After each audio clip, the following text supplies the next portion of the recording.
Hyderabad municipal corporation में असदुद्दीन ओवैसी ने अपना गढ़ बचा लिया। ओवैसी की पार्टी एआईएमआईएम 44 सीटें जीतने में कामयाब रही। इस जीत के बाद असदुद्दीन ओवैसी का अगला प्लान क्या है?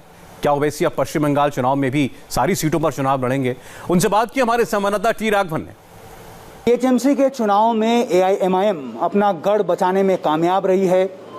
अब पार्टी का आगे का रोड मैप क्या है? क्या असदुद्दीन ओवैसी जल्द ही बंगाल में ममता बनर्जी को चैलेंज करेंगे? हमारे साथ खुद असदुद्दीन ओवैसी जुड़ रहे हैं। सर, सबसे बड़ा हमला अगर इन चुनावों में किया गया तो वो आप थे। ये कहा गया था, कई सारे जुमलों का प्रयोग आपके खिलाफ किया गया, लेकिन आप अपना गढ़ बचाने में कामयाब रहे। कैसे ये मुमकिन कर पाए आप? मैंने नहीं किया। मैं तो सलाम करता हूँ पुराने शहर की जनता का, जो एक चट्टान की तरह खड़े होकर इन तमाम झूठ बोलने वालों का, इन तमाम हिंदू मुस्लिम इत्तेहाद को कमज़ोर करने वालों का उन्होंने मुंह तोड़ जवाब दिया। और हमने बता दिया कि ये जो हमारा यहाँ पर जो कंपोजिट कल्चर जो एक मजबूत है, यहाँ पर हम उसको और मजबूत करेंगे। और इसीलिए आप देखते हैं कि बीजेपी का झूठ का करिश्मा यहाँ पर नहीं चल पाया। सर, एक दो बयान जो यहाँ के जो दो बड़े नेता आए थे, योगी आदित्यनाथ ने कहा कि भाग्यनगर के भाग्योदय का समय शुरू हो गया है। जेपी नड्डा ये कहते हैं कि वंशवाद की राजनीति का खात्मा जो है इस चुनाव के बाद से शुरू होगा। अच्छा। सैफरॉन स्ट्राइक की बात हो रही है, आपने डेमोक्रेटिक स्ट्राइक की बात की थी, वो उन्होंने ये कहा कि हमने हैदराबाद पर सैफरॉन स्ट्राइक कर दिया है।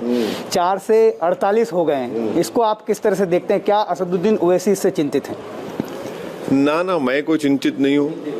मैं बार बार कह रहा हूँ कि हैदराबाद का जो पॉलिटिकल माहौल है, हैदराबाद का जो मैं एक पॉलिटिकल स्टूडेंट हूँ, हैदराबाद में जब तेलंगाना बनने के बाद यहाँ पर वाईएसआरसीपी पार्टी थी, तेलुगु देशम, पीआरपी, लोक सत्ता, लेफ्ट पार्टीज, और 5 साल पहले तो टीडीपी और बीजेपी मिलकर लड़े थे। तो इन तमाम पार्टीज का जो पॉलिटिकल स्पेस था वो खत्म हो चुका है, वो वैक्यूम था, इसको बीजेपी ने फिल किया है।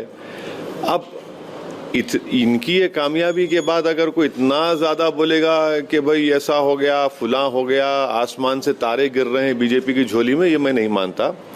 क्योंकि जीएचएमसी एक अलग एरिया है और मेनलैंड तेलंगाना अलग है। और मुझे यकीन है कि मेनलैंड तेलंगाना में, और बाद में 8-9 महीने के बाद हैदराबाद में भी चेंज हो जाएगा, वो एक रीजनल होप्स एंड एस्पिरेशंस के ऊपर इलेक्शन लड़ा जाता है, रीजनल फीलिंग्स के ऊपर, और जिसका सही मानों में आप देखेंगे तो बीजेपी जब कॉन्टेस्ट में भी नहीं रहेगी इंशाल्लाह। 2023 की बात अब करने लगी है बीजेपी। उनका ये कहना है कि अब यहाँ पर तेलंगाना में उनका मुख्यमंत्री भी बन जाएगा, जिस तरह का प्रदर्शन उन्होंने हैदराबाद के चुनाव में किया। हाँ, वो बोल सकते हैं बनेगा, ये बनेगा, वो बनेगा, तो सब बोल सकते हैं ना। मगर हैदराबाद के ऊपर तो सर्जिकल स्ट्राइक पुराना शहर कहा तो खत्म हो गया, वहाँ पर हार गए। तो ये बोलते हैं, बोलने दीजिए, तेलंगाना की जनता बता देगी कि तेलंगाना के रीजनल होप्स एंड एस्पिरेशंस के ऊपर कौन जीतेगा। पोलराइजेशन की बहुत बात हुई सर। ये कहा गया कि जिस तरह का ध्रुवीकरण बीजेपी करने में कामयाब हुई, रेस्ट ऑफ हैदराबाद में बीजेपी को इसका फायदा हुआ और कहीं ना कहीं आपको भी इसका फायदा हुआ। आप इसको किस तरह से देखते हैं? हमने जितना भी इलेक्शन कैंपेन चलाया, वो हैदराबाद के सिविक कम्युनिटीज को इम्प्रूव करने के लिए हमारी पार्टी ने क्या क्या काम किए और क्या काम करना है। हमने कहा है कि कम्युनल पोल्यूशन जो बीजेपी पैदा कर रही है, उसके बजाय जो पोल्यूशन क्लाइमेट चेंज या वेदर से हो रहा है, गाड़ियों की वजह से हो रहा है, उस पर तवज्जो देने की जरूरत है। तो हमने इस तरह की ना पॉलिटिकल कैंपेन किए जो बीजेपी ने किया, बिल्कुल कम्युनल कैंपेन बीजेपी ने किया। सर्जिकल स्ट्राइक करेंगे पुराना शहर के ऊपर, रोहिंग्या, जिन्ना, क्या क्या उन्होंने अनाप शनाप बक दिया। हम तो वो सब चीजें नहीं करे होते। नेगेटिव पॉलिटिकल कैंपेन बीजेपी ने किया, वो ज्यादा दिन तक नहीं चलने वाला है। इस माहौल में भी सर आप 3 हिंदू उम्मीदवारों को जिता पाने में कामयाब रहे। उस कामयाबी की वजह आप क्या मानते हैं? कैसे ये मुमकिन हो पाया? नहीं, ये इसलिए मुमकिन हुआ क्योंकि पुराने शहर की तमाम जनता ने, चाहे वो किसी मजहब से या बिरादरी से या किसी और स्टेट से आकर जो रहते हैं, उन सब ने फैसला लिया कि भाई हम पुराने शहर की तौहीन को नहीं बर्दाश्त करेंगे। जो बीजेपी ने तौहीन की है, इसका हम जमहूरी तरीके से मुंह तोड़ जवाब देंगे। और मुंह तोड़ जवाब दिया और बीजेपी को शिकस्त उठाना पड़ा यहाँ से। अब वेस्ट बंगाल की बात कर लेते हैं सर। आपने पहले भी कहा था कि जीएचएमसी के बाद आप वेस्ट बंगाल की तरफ ध्यान देंगे, बात करेंगे।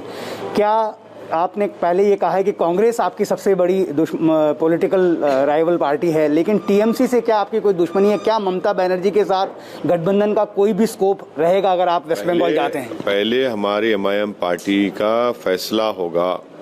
हमारे पार्टी के जो जिम्मेदार हजरात हैं वेस्ट बंगाल के, उनसे बातचीत चल रही है, उनसे बात करेंगे और जब कोई नतीजे पे हम पहुंचेंगे तो आपको बताएंगे। और जब वो नतीजा अगर ये होता है कि इलेक्शन लड़ना तो इलेक्शन लड़ेंगे। जब ये नतीजा सर साल 2020 से पहले होगी इसकी, क्योंकि आपने कहा था कि जीएचएमसी के बाद, क्योंकि जीएचएमसी इलेक्शन आ गए इसलिए हम नहीं कर पाए। अब ये हो जाएगा, जल्द से जल्द हो जाएगा। किस तरह से देखते हैं जब आप पर ये आरोप लगते हैं कि आप अगर वहां जाएंगे तो भी आप एक वोट कटर की तरह काम करेंगे, वोट कटवा आपको लगातार कहा जाता है। वेस्ट बंगाल के बारे में अभी से ये कहा जाने लगा है कि अगर आप वेस्ट बंगाल पर जाकर चुनाव लड़ते तो बीजेपी को उससे सीधा फायदा हो जाए। नहीं, देखिए ये इल्ज़ाम तो हम जब तक जिंदा रहेंगे लगता रहेगा। हमको इससे कोई मतलब नहीं है, ना इसका हम पर कोई असर पड़ता है। इलेक्शन लड़ना एक पॉलिटिकल पार्टी का अहम फरीज़ा है, हम इलेक्शन लड़ेंगे। अब जीत हार तो ये जनता तय करती है। जिसके मुकद्दर में अगर अल्लाह लिखा कामयाबी तो कोई रोक नहीं सकता, जिसके मुकद्दर में शिकस्त लिखी है तो यकीनन शिकस्त होगी।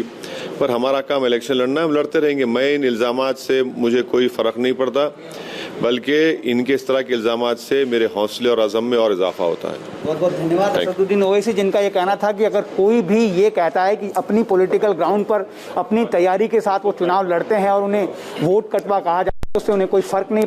उनका ये कहना है कि इससे उनकी पार्टी और भी मजबूत होगी। कैमरामैन वेंकटेश के साथ T Raghavan, India TV, Hyderabad.